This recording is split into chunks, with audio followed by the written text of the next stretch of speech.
Hello everyone, welcome to the line concept. मेरा नाम है आशीष कुमार वर्मा और आज हम एक नई लेक्चर सीरीज आपके सामने लेकर आए हैं। इस लेक्चर सीरीज में हम आपसे बात करेंगे फंडामेंटल ऑफ इंग्लिश के बारे में। देखिए स्टूडेंट्स, ये जो लेक्चर सीरीज है वो किन किन स्टूडेंट्स के लिए कारगर है मैं बता देता हूं आपको।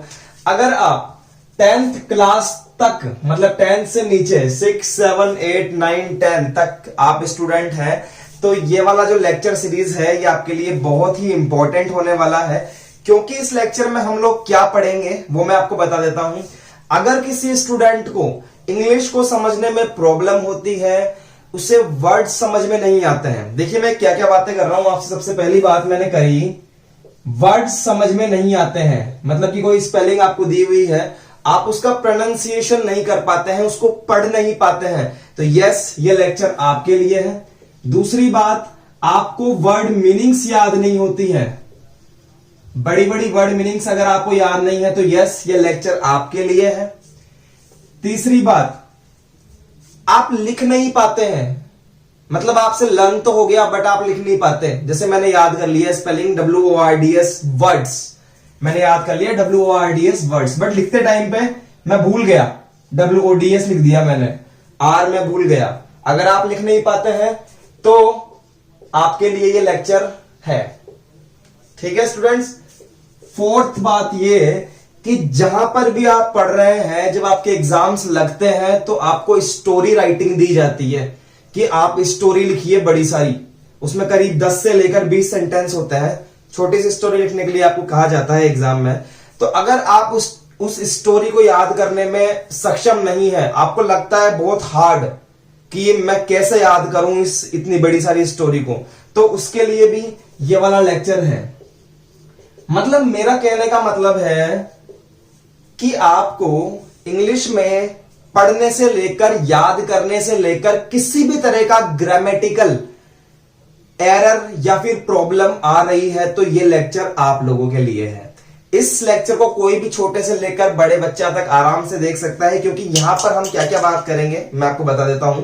यहां पर हम लोग बिल्कुल बेसिक से लेकर कि वर्ड मीनिंग्स क्या होती है, इनको कैसे याद किया जाता है, बिल्कुल बेसिक से लेकर और धीरे धीरे धीरे धीरे धीरे ग्रामेटिकल पोर्शन, टेंसेस जो होते हैं, passive voice, direct indirect speech और एप्लीकेशन कैसे लिखी जाती है, स्टोरी कैसे लिखी जाती है, और सारा पार्ट हम यहां पर कवर करने वाले हैं स्टूडेंट्स। तो ये जो लेक्चर सीरीज है आप लोगों के लिए बहुत ही कारगर साबित होने वाली है।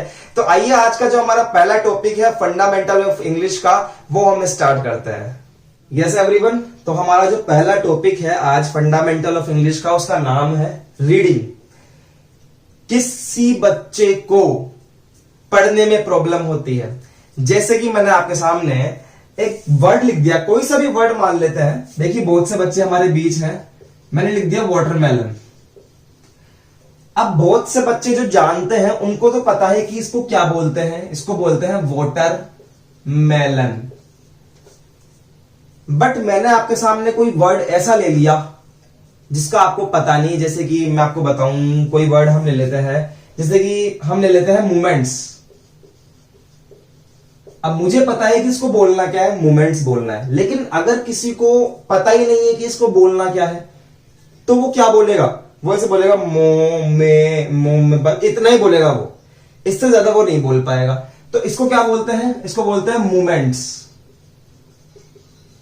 तो जो बच्चे पढ़ नहीं पाते हैं, क्या पढ़ नहीं पाते हैं, जैसे कि मैंने लिखा स्किन, अब मुझे पता है इसको क्या बोलते हैं, इसको बोलते हैं स्किन, क्योंकि मुझे पता है इसलिए मैंने लिख दिया।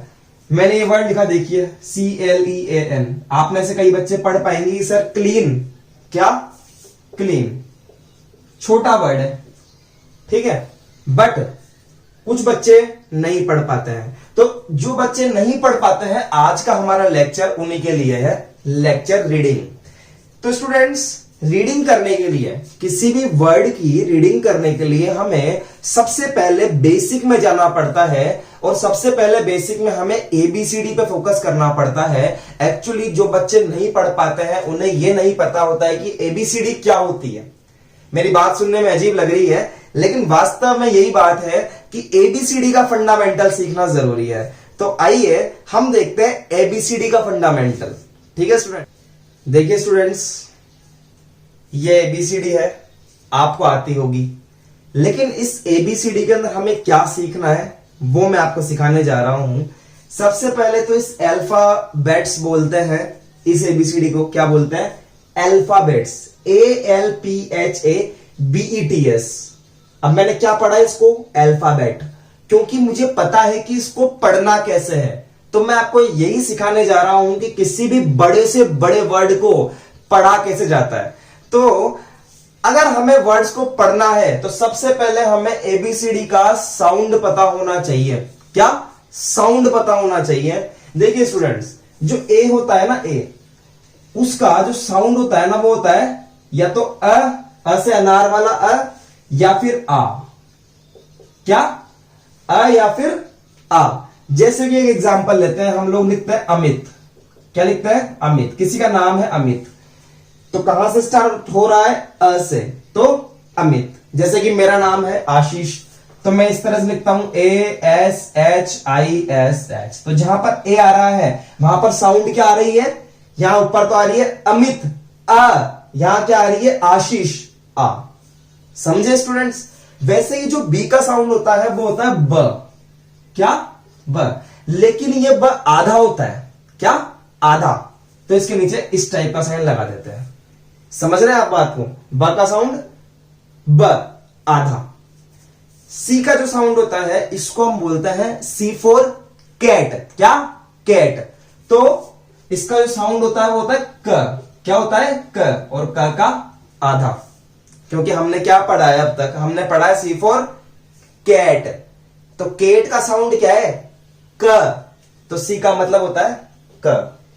इसको कई जगह पर हम लोग स भी बोल देते हैं, स। सी मतलब स। सही है स्टूडेंट्स? इसका एक एग्जांपल लेते हैं, जैसे कि क्लीन, CLEAN, क्लीन। अब देखिए जहां पर सी आ रहा है वहां पर क्या साउंड निकल रहा है? क निकल रहा है। समझ में आइए स्टूडेंट्स? वैसे देखिए डी का जो साउंड होता है वो होता है ड, और ड भी क्या होता है? आधा होता है। समझ गए बात को? ई का जो साउंड होता है, अब तक हम क्या पढ़ते हैं? ई फॉर एलिफेंट, तो इसका साउंड होता है ए। क्या होता है? ए। इसका साउंड होता है ए। और इसका जो एग्जाम्पल है वो क्या है? एलिफेंट। ये बहुत ही काम की चीज मैं आज आपको बता रहा हूं। देखिए अब जैसे फ है, F फॉर फिश, तो इसका जो साउंड होता है उसको हम बोलते हैं फ। क्या बोलते हैं? फ। इसका एग्जाम्पल क्या होता है? FISH। जहां F आ रहा है वहां पर क्या नाम निकल रहा है? फ, फिश। ठीक है। देखिए G for gun, G for gun, तो इसका जो साउंड होता है वो होता है ग। क्या साउंड होता है? ग। G फॉर गन बोल सकते हैं आप। H फॉर होता है हैन, H का साउंड क्या होता है? ह, आधा होता है। सारे आधे होते हैं, टेंशन लेने की बात नहीं है। H for hen. हमने आई से पढ़ा है, आई फॉर आइसक्रीम और आई फॉर इंकपोर्ट। दो पढ़े हैं ना, तो इसका साउंड दो निकलते हैं। एक तो आई निकलता है और एक ई निकलता है। ई मतलब इंकपोर्ट। इसका साउंड क्या क्या निकलता है? या तो आई निकलेगा, आई, या फिर सिर्फ ई। दो एग्जांपल हो सकते हैं इसके, इंकपोर्ट, इंकपोर्ट, या फिर आइस क्रीम। समझे स्टूडेंट्स? जे फॉर जग, तो जे का साउंड क्या आता है? ज, JUG, जग। समझे बात को? के का साउंड होता है क। सिंपली कोई भी आप ले सकते हैं, जैसे कि काइट, KITE, काइट। तो काइट, के की जगह क का साउंड। एल का साउंड होता है ल। क्या होता है? ल। एल का साउंड होता है ल, जैसे कि लायन, एल की जगह लायन। एम का साउंड होता है म। आपने पढ़ा होगा मंकी। ठीक है स्टूडेंट्स? एन का साउंड होता है न। क्या होता है? न, और इसको हम बोलते हैं नेस्ट या फिर नर्स। देखिए ओ का साउंड क्या होता है, ओ का साउंड होता है ओ, ओ क्या होता है ओ, जैसे कि हम बोलते हैं ना ऑरेंज, क्योंकि ओ से स्टार्ट है इसलिए क्या साउंड निकल रहा है ओ, समझ पा रहे हैं। देखिए पी, पी का जो साउंड होता है वो होता है प, समझे स्टूडेंट्स। और पी का जो साउंड होता है उसको जैसे कि पैरट, PARROT। देखिए क्यू मोस्ट इंपॉर्टेंट, बहुत अच्छा, क्यू का मतलब निकलता है क, क्यू का है क, जैसे कि क्वीन, तो क्या निकल रहा है मुंह से, क्वीन, क, क्या निकल रहा है क। तो इसका भी साउंड जो होता है ना सर वो क ही होता है, क्वीन नहीं होता है, क्यू फॉर क्वीन, क्वीन नहीं बोलते, क्वीन, क का साउंड आता है इसका, क्यू फॉर क्वीन, जैसे कि QUEEN। आर का साउंड आप सभी को पता है र, आर फॉर रोज बोल सकता हूं मैं आपको। एस का साउंड आप सभी को पता है स, लेकिन आधा स बोल के देखिए, आधा स, ठीक है। स साउंड होता है SHIP शिप, इसका साउंड है SHIP ship. T for tiger, इसका जो साउंड है उसका नाम है T, टा, टा मतलब कि टाइगर, TIGER, ठीक है स्टूडेंट्स। आइए यू, यू का जो साउंड होता है वो होता है अ, क्या होता है अ, यू फॉर अम्ब्रेला, हमने क्या पढ़ा है यू फॉर अम्ब्रेला, तो यू का साउंड होता है अ, क्या होता है अ। और इसका एक साउंड और होता है ऊ, क्या होता है ऊ।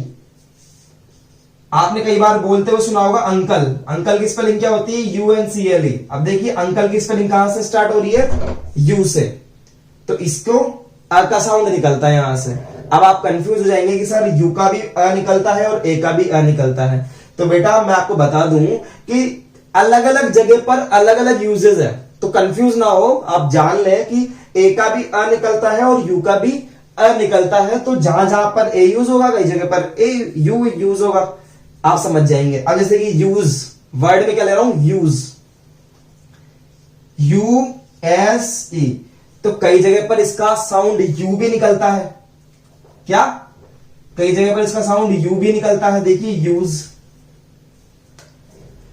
और इसका एक साउंड और निकलता है ऊ, क्या निकलता है ऊ, जैसे किसी बच्चे का नाम है उपेंद्र, क्या नाम है उपेंद्र, मैं स्पेलिंग लिख रहा हूं उपेंद्र, UPENDRA, यू से स्टार्ट हो रहा है और साउंड क्या निकल रहा है उपेंद्र, तो कई जगह पर यू भी निकलता है।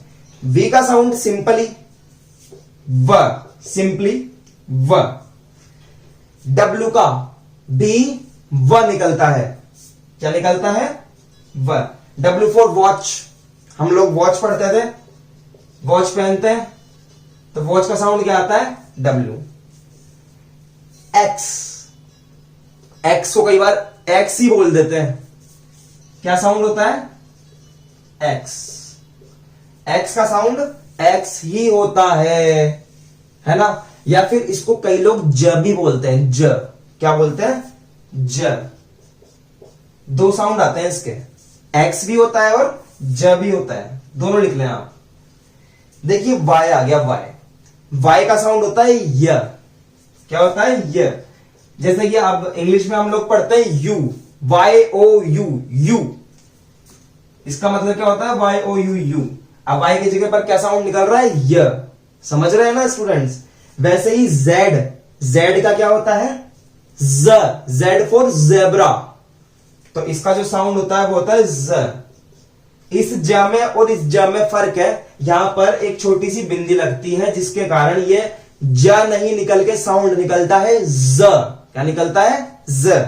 और इसका एग्जाम्पल क्या होगा, इसका एग्जाम्पल होगा जेब्रा, ठीक है स्टूडेंट्स। तो मैंने आपको साउंड लिखवाए हैं, ये साउंड आप याद करो अच्छे से कि किस वर्ड का साउंड क्या निकलता है, लिख लो पहले इनको, फिर इनको याद करो कि किस वर्ड का साउंड क्या निकलता है। हम आपसे कल मिलेंगे और ये सारे के सारे आपको याद होने चाहिए ताकि हम लोग क्या कर सकें, इसके आगे इनको यूज करना सीख सके कि किस तरह से इनका यूज होता है स्टूडेंट्स। तो चलिए आज के लिए इतना ही, हम मिलते हैं आपसे कल। Thank you.